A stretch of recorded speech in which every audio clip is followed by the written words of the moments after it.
Assalamualaikum warahmatullahi wabarakatuh kepada Dr. Salfarina.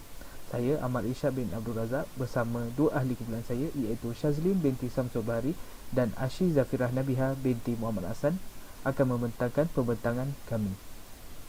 Pengenalan. Di dalam pengenalan ini adalah di dalam pembangunan tanah di Malaysia terdapat undang-undang yang perlu diikut. Contohnya Dasar Perumahan Negara, Akta Pemajuan Perumahan 1966 dan lain-lain. Dari keseluruhan undang-undang ini, ianya telah digubal bagi menyesuaikan dengan ekonomi negara dan relevan dengan tindakan yang diambil oleh pihak kerajaan dan pemajuan yang dilakukan oleh pemaju. Di sini terdapat beberapa undang-undang yang tidak relevan atau tidak sesuaikan lagi untuk diguna pakai. Kami akan menerangkannya. Dasar Perumahan Negara. Dasar Perumahan Negara adalah dasar utama bagi satu panduan dalam pemajuan perumahan di Malaysia. Di dalam topik ini, kami akan menceritakan tentang kelemahan dan penyelesaiannya. Terdapat 4 kelemahan. Yang pertama adalah majoriti kumpulan B40 masih tetap tidak mampu memiliki kediaman sendiri. Yang kedua adalah mereka gagal menyediakan pertumbuhan lestari bagi kumpulan berpendapatan rendah.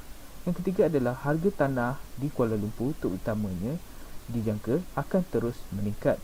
Dan akhir sekali adalah penawaran rumah mampu milik dan kos rendah yang masih tidak dapat memenuhi permintaan golongan berpendapatan rendah. Penyelesaiannya adalah terdapat 3. Yang pertama adalah kerajaan perlu meneliti secara menyeluruh data berkaitan yang mampu mempengaruhi harga tanah dan kemampuan golongan-golongan berpendapatan rendah untuk membeli kediaman mampu milik. Yang kedua adalah memastikan dasar ini diperbaharui bagi memberi peluang kepada golongan-golongan B40 dalam memperoleh kediaman. Yang ketiga adalah satu institusi khusus perlu diwujudkan bagi menjalankan penyelidikan dan pembangunan berkaitan perumahan-perumahan di Malaysia. Seterusnya adalah berkenaan dengan Dasar Perumahan Mampu Milik Negara.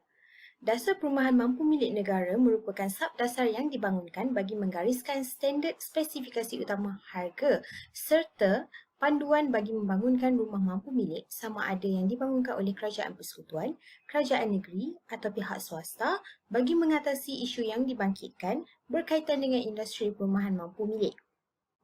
Konsep rumah mampan dalam konteks rumah mampu milik mempunyai 17 kriteria yang perlu diambil kira ke arah mencapai matlamat sebenar rumah mampu milik.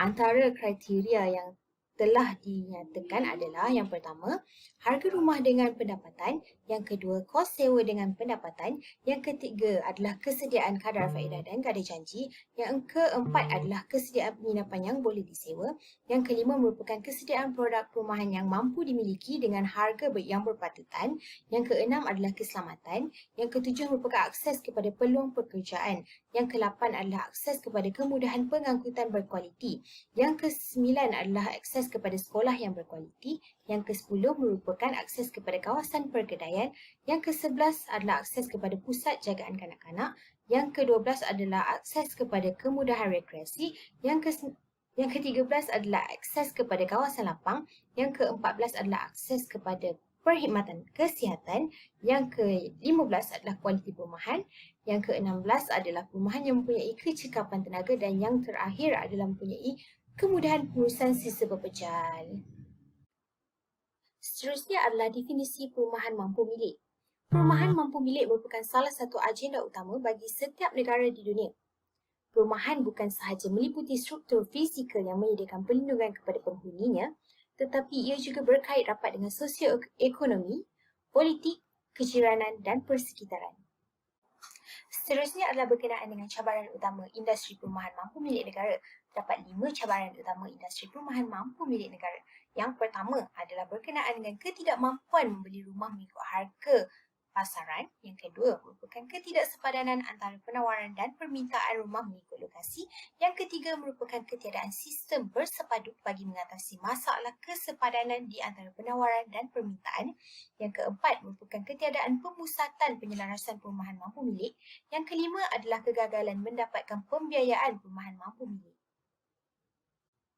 Seterusnya merupakan jenis dan komponen rumah mampu milik. Terdapat 6 jenis dan komponen rumah mampu milik. Yang pertama adalah jenis kediaman, iaitu secara landed ataupun secara high-rise building. Yang kedua adalah luas binaan. Luas binaan adalah berkenaan dengan luas minimum binaan. Yang ketiga merupakan harga. Harga adalah berkenaan dengan harga jualan maksimum. Yang keempat adalah kemudahan awam, di mana terdapat kemudahan awam di kawasan tersebut seperti kawasan lapang, surau ataupun kemudahan keagamaan dan juga pusat komuniti. Yang kelima adalah density, di mana kita dapat lihat density maksimum pembangunan. Dan yang keenam adalah utility, di mana berkenaan dengan tempat letak kenderaan.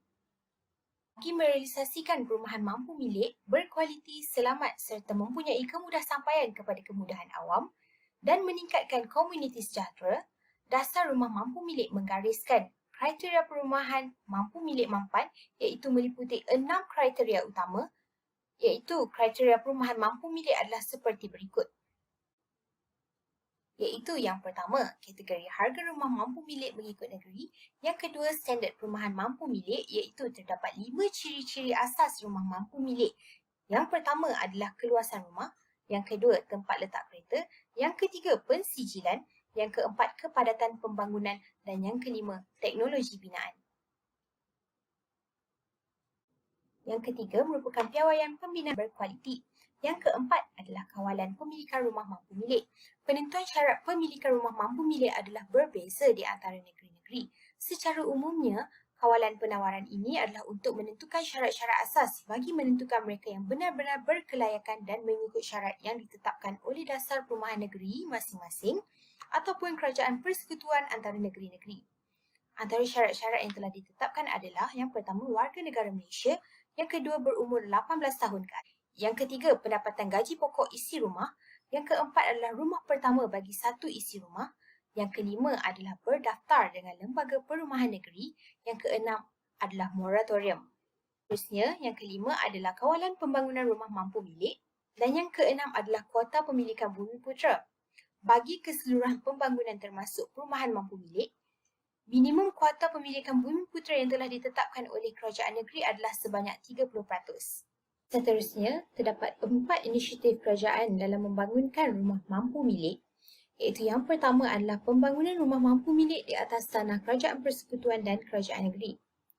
Pembangunan rumah mampu milik di atas tanah kerajaan negeri dan kerajaan persekutuan dilihat dapat membantu mengurangkan kos input dalam pembangunan rumah mampu milik kerana tanah-tanah tersebut diberikan secara percuma ataupun nominal. Inisiatif kerajaan yang kedua adalah merupakan pengurangan caj pemajuan dan kos pematuhan.